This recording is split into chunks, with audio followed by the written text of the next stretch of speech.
How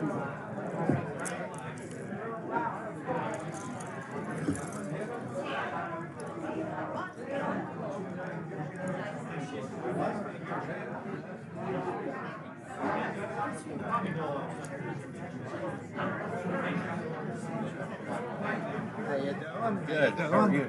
Yeah. Well, your hands are nice and warm. Oh, I've been here a while.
I'm always stuck over here. Yeah, good to see you. Yeah, good to see you. So you kind of, you're what is it? Control something. Exactly. Nothing happens without me. I believe that. I truly do. No, actually, the show does go on without me, but yeah. But not smooth. Yeah.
Well, let's get started. And today I want to call on Scott McLAUGHLin to come up and lead us in our invocation and our pledge and national anthem. Scott McLAUGHLin.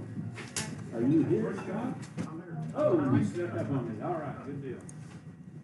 Good afternoon. If you would bow with me, please. Dear Heavenly Father, we are grateful for the opportunity to come together in fellowship and service to others. We thank you for the many blessings you've given us and for the opportunity to make a positive impact in the lives of those we serve. We ask for your guidance and wisdom as we continue our mission to promote goodwill and peace, both here and around the world. May our actions be a testament to the principles of service, integrity, and goodwill that Rotary stands for.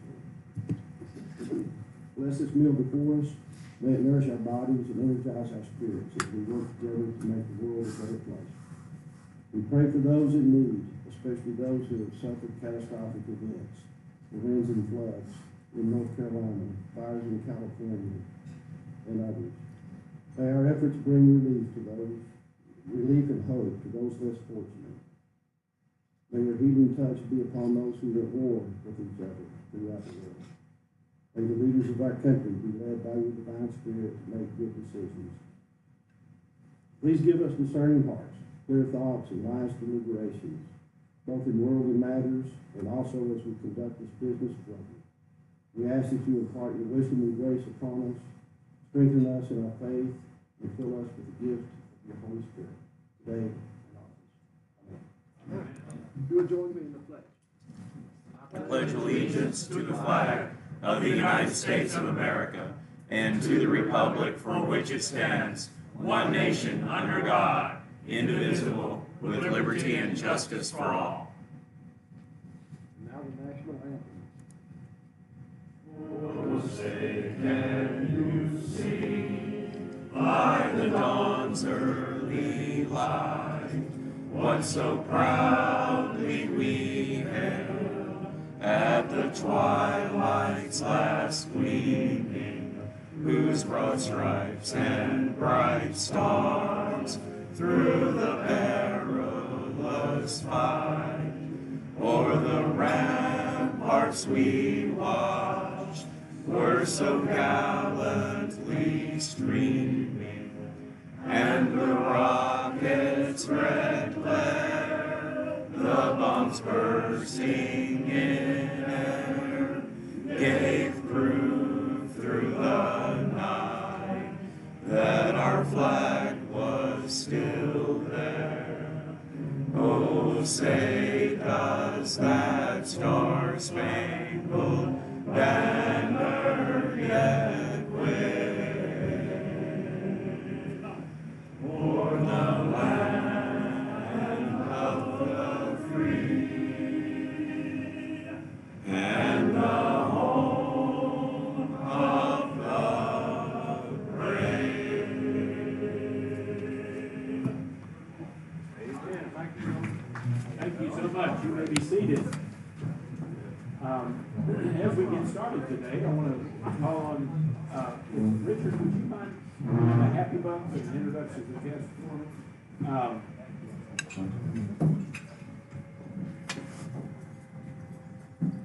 Who is happy about something and wants to share that with us? Okay, Tom is happy. I'm glad that Tom is happy today.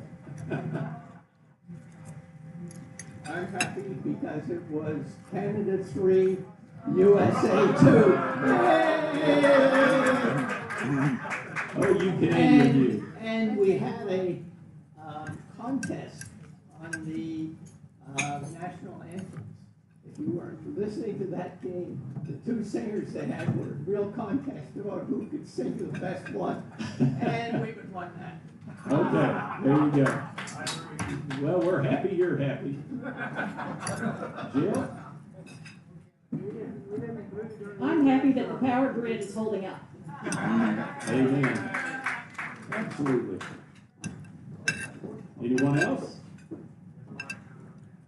All right. If there's no other happy folks here today, how about our guests?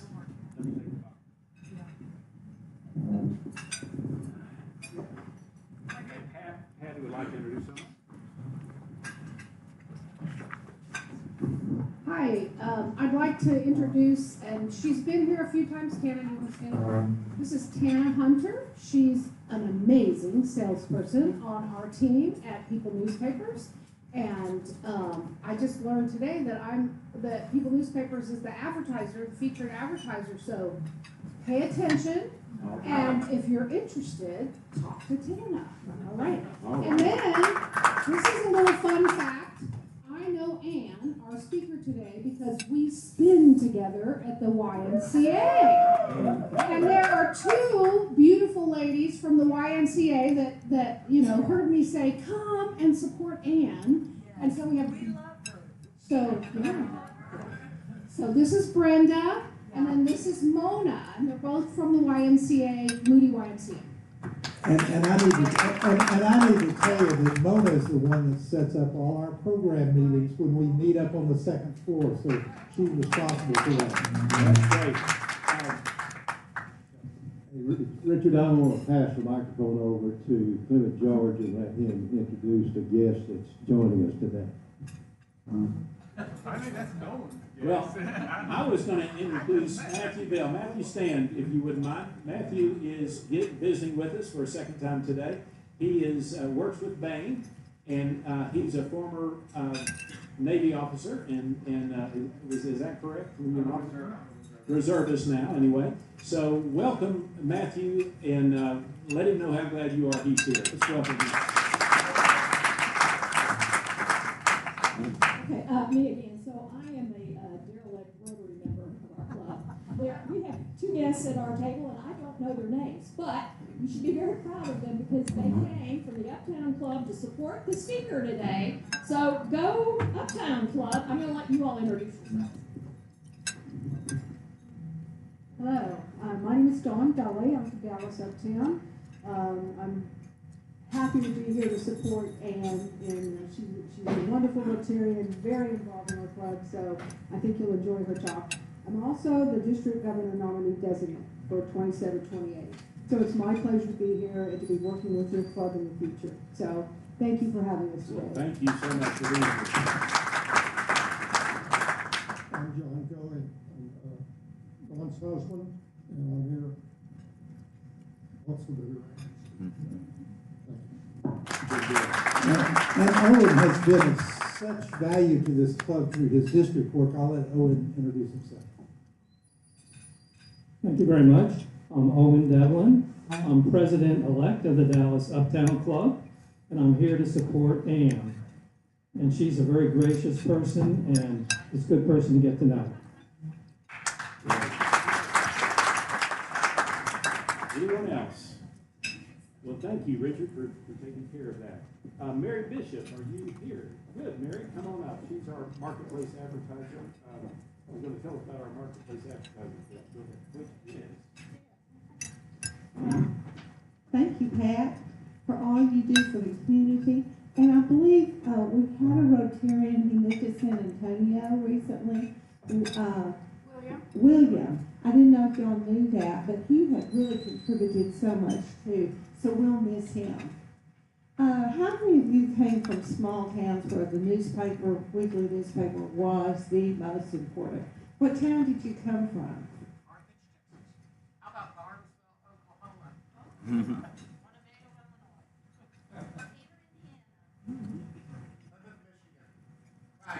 Well, small town papers are the best way of getting the community together.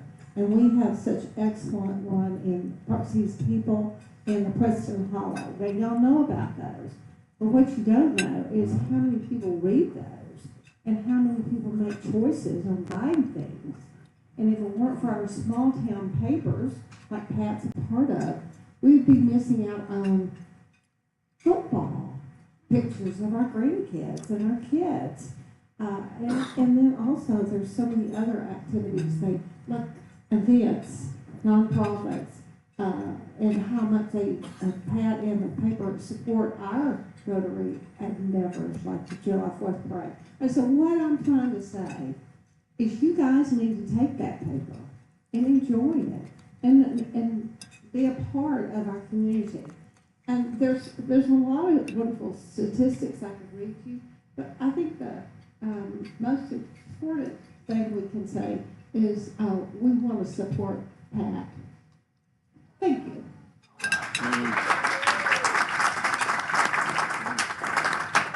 Thank you so much. Now, one of the people that I want to recognize right now is Jill. Jill Jordan, would you like to come up and make an announcement? Are you not making an announcement today? Well, let's know. I thought you were. I thought that. Let's see. Who was it that I was supposed to? Pat. Pat. Pat. I need to introduce Pat. There we go. I knew it was somebody important, and you two are very important. So come on up, Pat. Thank you, guys. So just real quick, one of the things that we partner with Rotary on, Park Cities Rotary, is our 20 under 40 program, where we recognize 20 outstanding individuals, young professionals, that are doing things in the community to benefit the community, whether it's volunteerism, nonprofit work, serving on boards, and so forth. So I sent out a message to all of you Rotarians, inviting you to the event. It's on April 17th, and we'd love to get a group together to support it. Our president, NOLAN DUCK, will be making a presentation about our club at the event, and we have some other sponsors that are involved. It's at Communities Foundation of Texas, just down the road a little bit, and anyway, we're gonna recognize those fantastic people and have a really good program. So I invite you to come to support the work that the newspaper does with the Rotary. So thank you all. Thank you, Pat. And I'd like for us to get that invitation that you were so gracious to send to me about the 20 under 40. Did that go out to the whole club? Great. I've already registered, and I hope that you will show up. It's really a good event, and you'll be impressed with the 20 that are going to be there, and we'll hear more about what they're doing. Several of those 20 under 40, I think a couple of them came to our club afterwards, and that would be some good people that we should have in our club, and I hope that you'll support that as well. I would like to encourage, one of the things that we've been talking about for a little while, Herb Hammond does a great job of talking to us about our Park Cities Foundation. Rotary International has a foundation, and Greg Pate does a wonderful job of telling us about that every month, and Herb does too every month. But I think one of the things that we might have fallen short on is giving regularly or every year to the RCPC Foundation. I guess our principal is up to about $2 million at this point, but we use that principal to create some funds that we're able to then give to very worthy foundations and groups that are doing a lot of work in our area. So I'd like to encourage everyone to think about giving to the RCPC Foundation.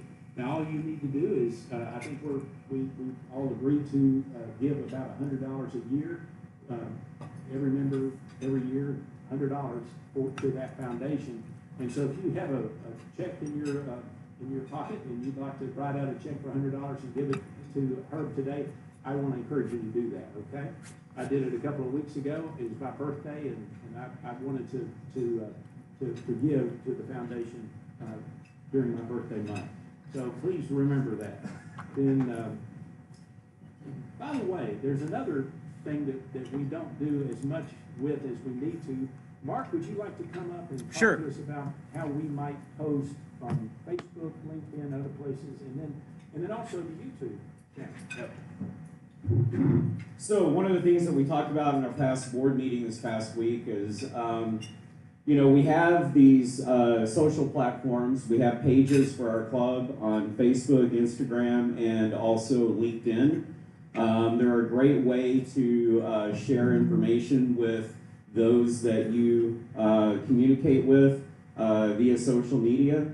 Up on the screen right now, you can see, you can just go directly to Facebook, we're Rotary Club of Park Cities. On Instagram, it's Park Cities Rotary. On LinkedIn, it's Park Cities Rotary Club. So we post things on those platforms frequently, so if you use any of those platforms on a regular basis, please follow or like our club pages, and then you will get notifications if you have notifications turned on when we post things. Like I always post about what we're doing for our meeting each week. Especially on LinkedIn, it's a great way to share that information with people that you would like to come as a guest. So it's a recruiting tool, but we're not doing a good enough job of using it. So I would encourage all of you, whatever your platform of choice is as far as social media, please connect with the club pages and help us share that information out. The other thing that some people still don't know is that we also have a YouTube channel. We actually have been putting our meetings up on our YouTube channel for 4 or 5 years now. And we have well over 250 videos on our channel now. And we actually are, as a club, we are producing new video content. There is a new video that just went up on the channel. So if you could also subscribe to our YouTube channel, then that's a great way to also share those videos. Especially if you know somebody that's interested in a certain topic, you can go back and see all of our meetings. So you can go back and find a specific topic that somebody may be interested in, share that with them so they can see the quality of our programs, and then you can use that as a recruiting tool as well. So we have these resources out there, just asking you to connect with us and help us share the great stuff that we're doing as a club. Thank you. Thank you, Mark. Appreciate that very much. I think we are now coming to the raffle drawing. So Jack Carpenter's been collecting all kinds of money out front. Our total is up to $1,373. And I'm going to ask our speaker, would you pull just one of those out of there? One of those tickets? I got a winner. All right. The last 4 digits are 0411. 0411. That's me. Okay, come on up. Now the deck is getting smaller, so it could be that we have a winner today. So here we go. Can I put it on my Yeah, forehead? you can. Okay, y'all tell me what I got. No. Not good. She has that as a souvenir of her failure. So, all right, thank you so much, Jack, and thank you, Ted. Sorry that you didn't win. Now, the chair of the day is Richard Stanford. So if you would come up at this time, Richard, and introduce our guest speaker.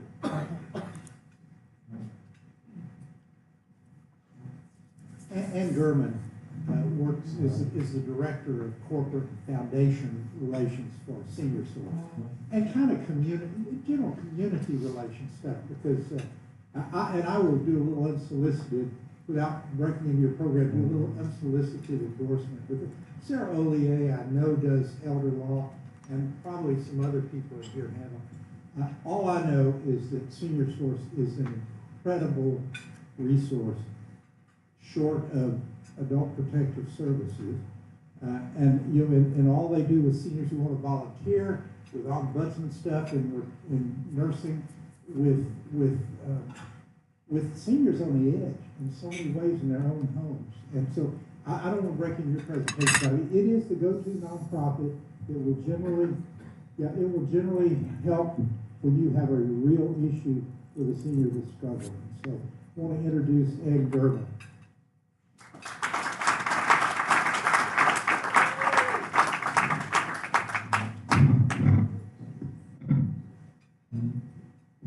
Thank you so much for having me here today.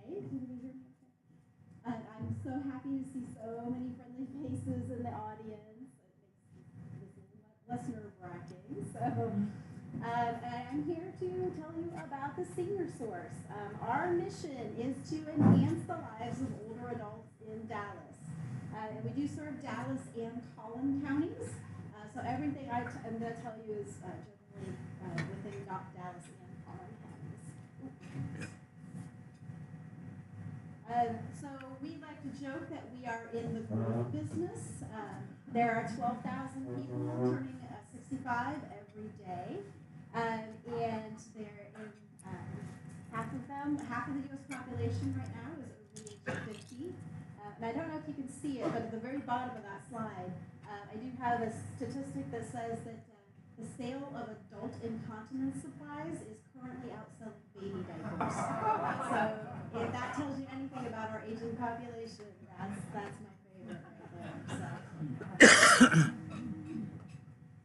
In Dallas, we do have a growing senior population also. They are currently 65 and older currently represents about 15% of our population, and they are growing 5 times faster than any other age group in the city. So Dallas is got a growing aging population also. And they are not all thriving. The Dallas senior population are the only demographic in the city where poverty is increasing. All other age groups, it is falling. Things are getting better for them, but our seniors, the poverty is getting worse. And so we, at the Senior Source, are here for anyone who is 50 and older and their caregivers. So we have 3 kind of general categories of older adults that we serve. One is the ones who are financially insecure, who are having money problems, have been scammed out of their life savings, are just having financial problems. The other category is the ones who are just lonely. They are socially isolated, they don't have a sense of purpose, they're sitting in their house watching TV all day, or they're in a nursing home. We know that 50 to 70% of the residents of nursing homes and assisted living facilities never receive a visitor. Wow. Yeah, and we know that from experience and statistics that we see. So I'm going to talk to you a little bit about what we do to help them. And then the third category of people that we help is the caregivers. People who are caring for someone who is aging with dementia, or their mom just had a stroke. Those people are overwhelmed. They're trying to have their own lives. They're trying to run their businesses, help their kids, and now they've got to really handle the caregiving responsibilities for their parents or spouses too. So those are the 3 kind of main categories of the people we really help. The first one, I'm going to talk about our Elder Financial Safety Center. So these are the people who are having financial problems. This is a partnership between the Senior Source and the Dallas District Attorney's Office and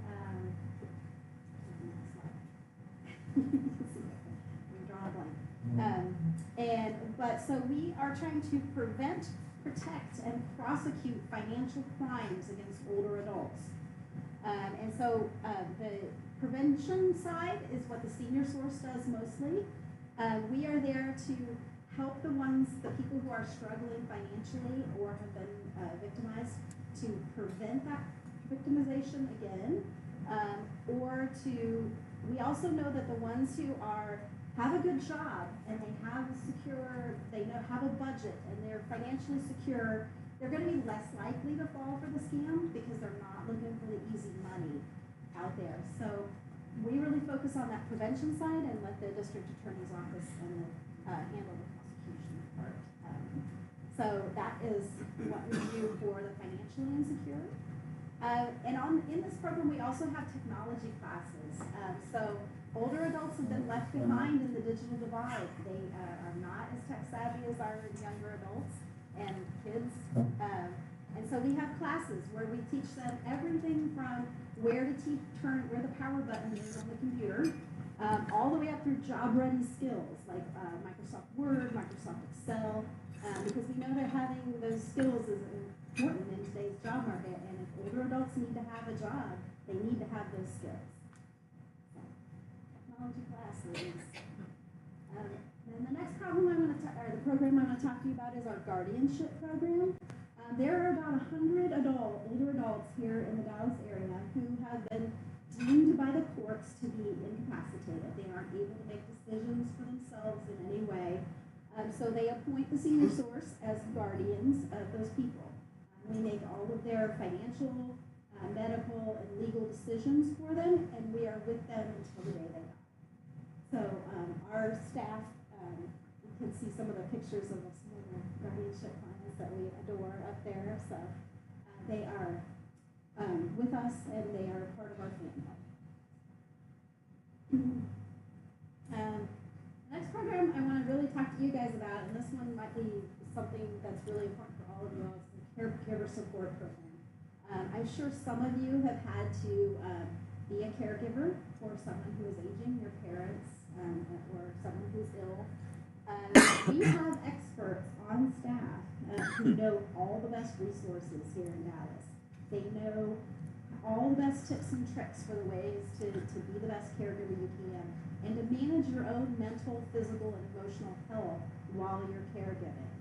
So if you ever are in the position that you feel overwhelmed with your caregiving responsibilities, or you know somebody who's overwhelmed with their caregiving responsibilities, send them our way, because we have experts who give them all the best resources, all the best tips and tricks to handle that responsibility. So every year we help about a little over 2,000 caregivers with all those resources. And then, the senior source is actually really unique in the country that we house all three of the AmeriCorps Seniors programs. And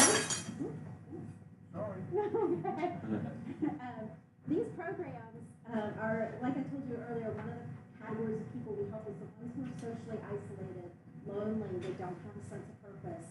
And so these programs are a way for older adults, 55 plus, to do national service. So if you guys know the Peace Corps, there's AmeriCorps for a similar program here in America. And then the AmeriCorps Seniors is a subset of AmeriCorps. So the three programs we have under there, two of them are income restricted, so they are lower income older adults, and one of them is not income restricted. So I'm going to share with you the three programs that we do. The first one is the Senior Companions. These are income restricted older adults, so they're low income older adults who go into the homes of other homebound seniors and be a companion for them. So they drive them to their doctor's visits, they make lunch with them, they do crossword puzzles and watch The Price is Right with them. And they're just there to be a respite for the family caregiver. So I like to say that all three of these programs I'm going to show you, it's a win-win-win situation. So that the senior companion client gets a sense of purpose. They wake up every morning. And they also, this program does have a stipend attached to it. So like I said, these are lower income older adults. Most of them are relying on Social Security only. And this program gives them a $4 an hour stipend. And they can work between 10 and 40 hours a week. So they can supplement their Social Security income that way. And we also, for this program and the next one I'm going to show you, these lower income volunteers, we do in-service training for them every month. And at those in-service trainings, we also bring in resources for these volunteers, these low-income volunteers. So we bring in a dentist to do a dental screening. We bring in an eye doctor to do eye exams. We bring in an audiology clinic to check their hearing. So we really provide a lot of resources to the volunteers, as well as the stipend and the sense of purpose that they get for doing this. But the three people that get that benefit of this program is the volunteer, the client obviously gets someone to really pay attention to them, and the family caregiver gets a respite so that they can go to work or they can go out and go shopping, and they have just a few minutes to themselves to pamper themselves if they need to. So it's a win-win-win on this one. And then you're going to see my favorite program next. This is our foster grandparents. So they are really similar to the Senior Companion program. There's a sister program on that.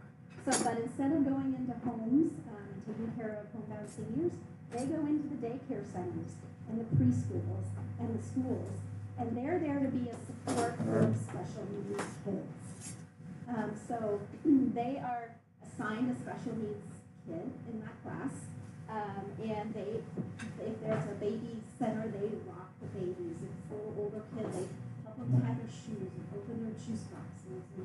And it's really, and they, if the kids are a little older, they do reading programs. They'll sit and read books with them. And so it's adorable to go and see these foster grandparents, these low-income older adults who have a sense of purpose, and they go in and they love on those babies. So the other benefit to this one, the win-win-win on this one, is the children get someone to pay attention to them and have better educational outcomes because of it. The grandparents get a sense of purpose and a reason to get up and play, plus all the benefits of the stipend and everything I was talking about. And then the teacher. The in the classroom, get someone in there to help them with the special needs kids, and they can spend their time focusing on the whole classroom instead of just that one kid that may need extra help. So that's my favorite program. And then the third AmeriCorps program that we have is our RSVP program. This used to stand for Retired Senior Volunteer Program. So this is not income restricted, anyone can do this. We partner with all these different organizations you see on the slide right now to work with them to develop senior-friendly volunteer opportunities. So these are things that seniors can do to use their experience, use their wisdom, and really help these organizations out. And once again, it brings a sense of purpose and mission to those volunteers. And then, so I was going to tell you about, this is our long-term care ombudsman program. He talked about that we are in the nursing homes and these assisted living facilities. And ombudsman, the word ombudsman is Swedish, and it means an advocate. So they're there to tell the residents, they're not an employee of the nursing home or the assisted living facility. They're an employee of senior source. And they go in and are able to be an advocate for those residents, to make sure that they're being cared for the way they should, and to tell them they have the rights to anything that they need to complain about. If there is a complaint, our ombudsman works with the nursing home owners and the people who run the facility to resolve those complaints. And like I said, between 50 to 70% of nursing home assisted living facility residents never receive a visitor. So they're really some of the only people that are going in there to check on those people and make sure they're okay. And we are currently about 83% of any complaints that we get from the residents are resolved to their satisfaction. So we're super proud of that statistic. And under our long-term care ombudsman program, we have a friendly visitors program. So, like I said, those residents don't receive a whole lot of visitors. So if any of you would like to volunteer to come in and to nursing homes and assisted living facilities, we'd be happy to organize that for you. Take it in a group, just go by yourself, just go and talk to them, hold their hand, or you can go in and play bingo, or you can take in cupcakes for Valentine's Day, or whatever you'd like to do. We'd love to have you guys volunteer and give some joy to those people in those nursing homes and assisted living facilities. You can see I've got, you can play music, you can have a little party, do arts and crafts with them, you can bring in refreshments and snacks, or you can even do outside activities, like have a little picnic outside, or help clean up their garden and plant some flowers out there with them. So just some fun ombudsman things to do. Does anybody have any questions about our services? Yes. So the option one of the areas of focus is just the financial security. So my mother is not computer savvy. She's very good at that. Yes. So, send her our way. We got classes. Yeah. And So, but the question is, what are you seeing trends, how people being taken advantage of? I've got some ideas, because I know what stuff like fishing and that kind of stuff, but what are you seeing, and how bad has it become, really? It is bad. And, you know what, seniors are not necessarily the ones who are being scammed the most, but they are losing the most money of all the people that get scammed. Because they have their retirement savings and it can be gone in a minute. One of the really biggest things we're seeing is a lot of the romance scams. So, like I said, older adults are lonely, they're socially isolated.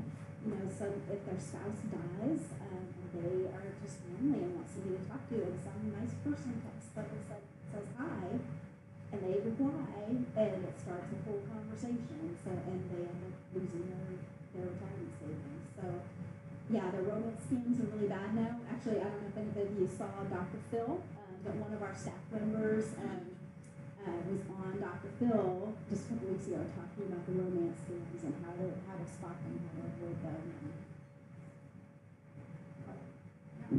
Thanks, Ann, for being here. I learned a lot. In terms of the folks that you serve, is there like an application process? I do some volunteering at my church, and there are people we want to refer to y'all, and is there anything other than the age qualification? No, just give us a call, give us a phone, our phone number's on our website, give us a call, send us an email, reply to our chat bot. We have a whole intake team, so we have 4 people who it's their whole job to answer that phone and answer that email and help out wherever we can. So there's no application process. We don't have to charge any fees for anything that we do. Everything seems completely free. So send them our way.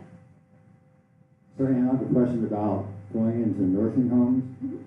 What's the logistics of that? Does a resident contact you and say you need help, or do you choose? How does that work? So our ombudsmen are in every one of the nursing homes and assisted living facilities in the city of Dallas and Palm counties.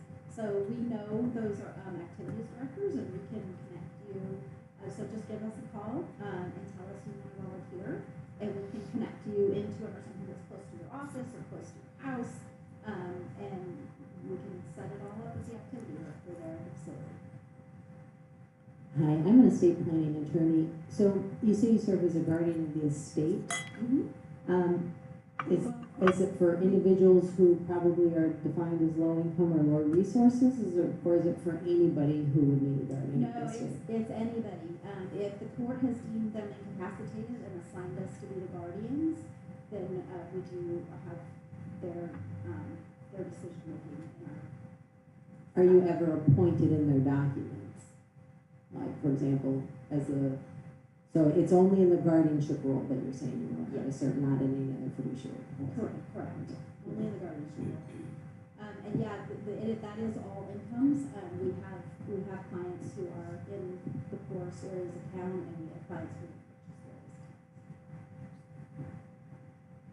And thank you. I happen to be presenting Outsmart the Scammers presentation next door, 2 o'clock today. Nice. At the Ben County by Buckner. Go for it. So this is very timely. Please. I have a question regarding my mom. My mom lives in Collin County. She's 88. My father passed away 5 years ago. She's having trouble with transportation. Can you serve seniors outside of Dallas County? So yes, we serve seniors in Dallas and Palm Heights, but we do not directly provide transportation resources, but we can refer you. We know who does do that, and we can tell you all the people that you can call to get that. So if you call us and tell us that's what you need, we're going to tell you. Can I have my mom call you? Either one. Or I can call on her behalf. Yeah, either one. Yeah, so we don't directly provide transportation, but we know who does, and we can tell you their names, their websites, their phone numbers. Hi, Ann. If you could pull your microphone close a little bit. Yeah. And then I do have a question. I was wondering, there's a lot of really good resource opportunities to success after education. Are those courses offered for the seniors in the Spanish, Vietnamese, or Korean, which I think are other big languages here in Dallas? Yes, we do offer classes in both English and Spanish. We do not have Korean or Mandarin yet. Another question, to your budgeting and fundraising, I first heard of you guys from the ticket.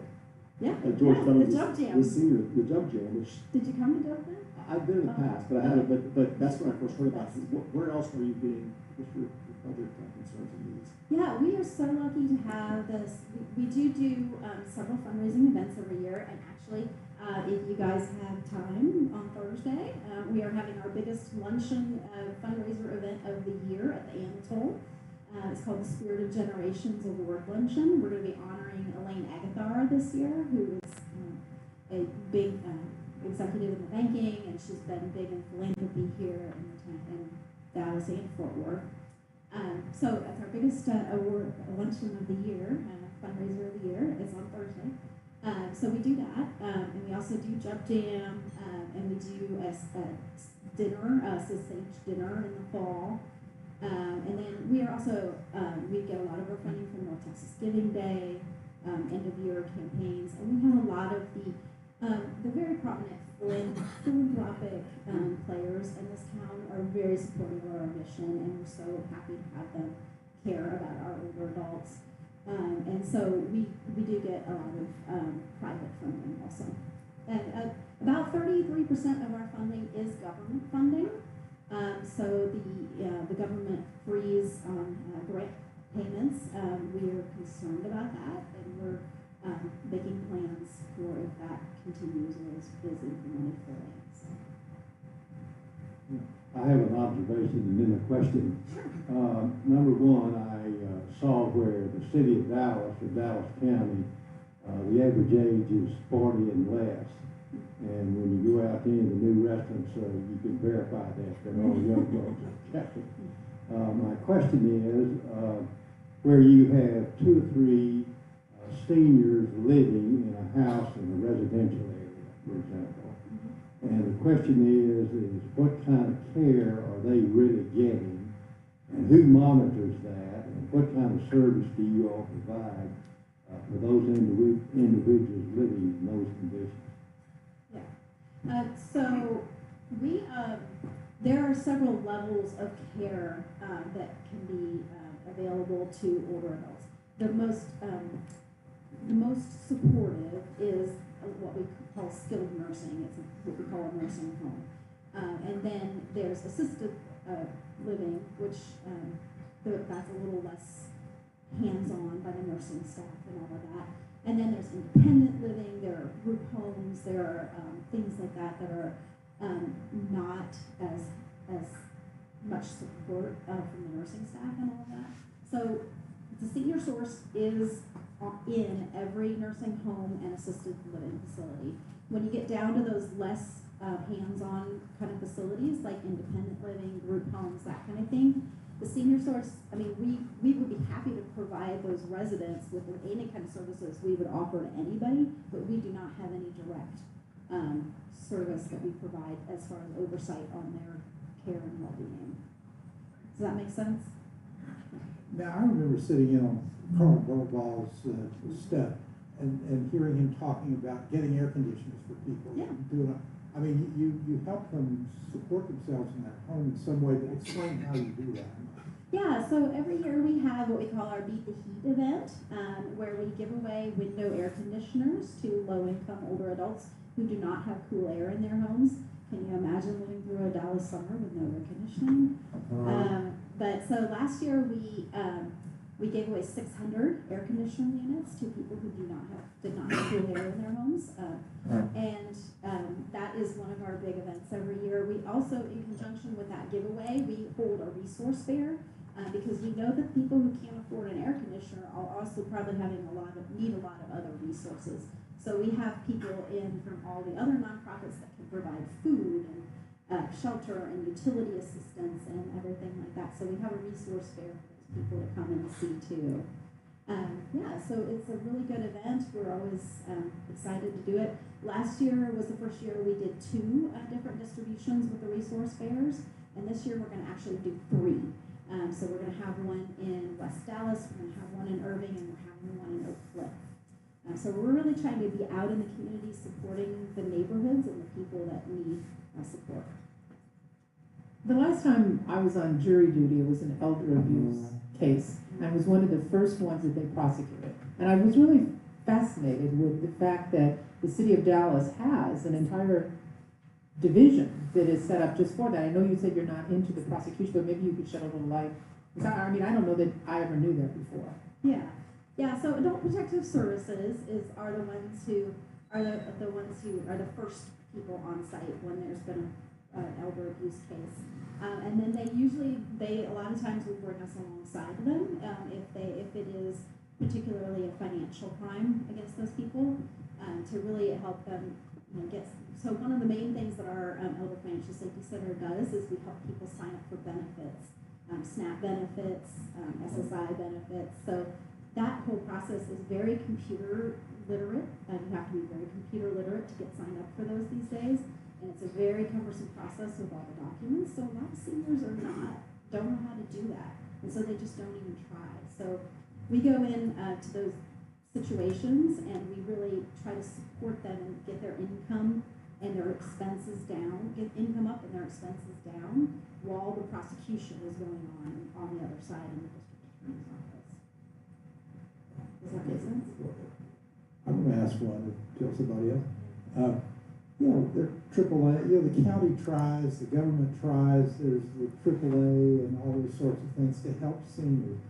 And you may help me feel better about that. I always feel like their efforts are not as strong as yours, to be honest about it. How do you interact with the AAAs and all the county and all those others who try to? Yeah, we have really good partnerships with AAA, AARP, the Visiting Nurses Association that does Meals on Wheels. We've got some really good partnerships with them, and the Alzheimer's Association, we put on joint events with them. So there's a lot of partnerships that we have here in the city with other organizations that are super supportive to try to present all the resources to the clients and the people who come to these events. And I've got one more if nobody has anything, I guess. Anybody else? Okay, Sarah's seen it, I know. Those of you who have done work with senior adults have seen it over the years. I've probably seen it 20 times. Distant relative, professional caregiver, somebody swoops in, no family, dementia of some sort. All of a sudden, I've seen it's happened in our church any number of times, and the people disappear. You cannot get a hold of them. They're not available. Their will is changed while these people are doing it. Their bank accounts are drained. How do y'all deal, because I know you must have that happen over and over. Yeah. On a daily basis, we get those similar kind of cases. Yeah, it's scary out there, and people who think that they're not going to have that problem. We had a case the other day with someone who had $1.5 million of their retirement account, and their husband fell for a romance scheme and it's gone. And so, you think, yeah. So we definitely, we let the district attorney's office take the prosecution side of that, and then we try to take the person and make sure that they are applying for all the benefits they are eligible for. We help them with their new budget, and help them make sure they don't lose their home. And so we're there doing the education and support side of it, while the district attorney's office is doing the prosecution of the crime. I'd love to hear your favorite story in doing this work, the best thing that you've ever seen happen in this line of information. Yeah, so like I told you, my favorite program is the foster grandparent program. And so I was with one of the foster grandparents who's been doing this for 20 years. And we were at an event together and walking down the hallway, and this teenage boy walked up to her, and he had tattoos and piercings, and he walked up and he said, "Grandma!" And it was one of her students that she had when he was 4 or 5 years old, and she had helped him learn to read in like a reading partners program. And he's now a teenager, but he remembered her from that long ago, and she was kind of stunned for a minute, and then she's like, "Richard," or I don't remember what his name was, Bobby or whatever, and she was so excited to see him. But yeah, those foster grandparents have my heart, absolutely. Right, that gets the last. Okay, thanks again, Ann. We're so fortunate to have you in this community, Senior Source. My mother-in-law, who's recently widowed, lives in the Tulsa area. Are there other organizations similar to Senior Source in some of the other areas, and for example, Tulsa? Yes. So there are other organizations in most cities and towns that do some similar things to what we do. The fact that we have them all kind of lumped under one roof is really unique to Dallas and a really good resource for you.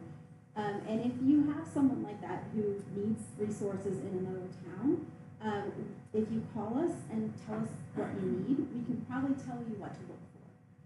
So like if it's particularly she's in a nursing home and you're having trouble with the nursing staff not paying attention to her, we can tell you who to call in those cities and help you find the right people. So if you're having these similar problems with people somewhere else, call us still, and we'll help you know who to look for and how to find the resources. Right?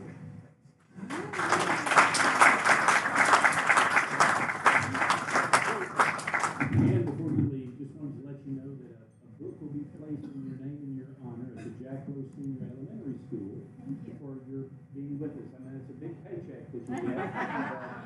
Anyway, that's our gift for your presentation today. Thank you so much for being here with us.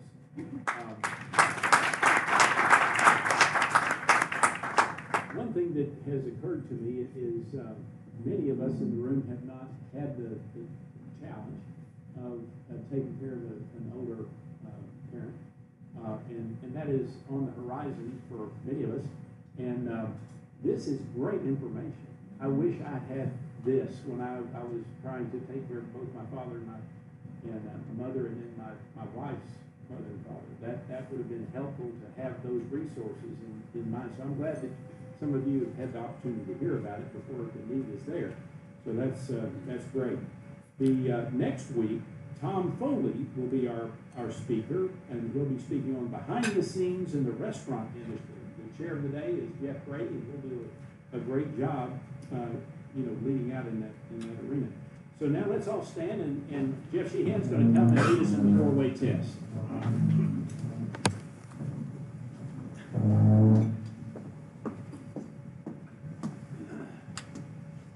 Let's all recite the four-way test of things we think so good. First is the truth. Second is a fair and all concern. Third, will it build goodwill and better friendships. Fourth, will it be beneficial to all concerned.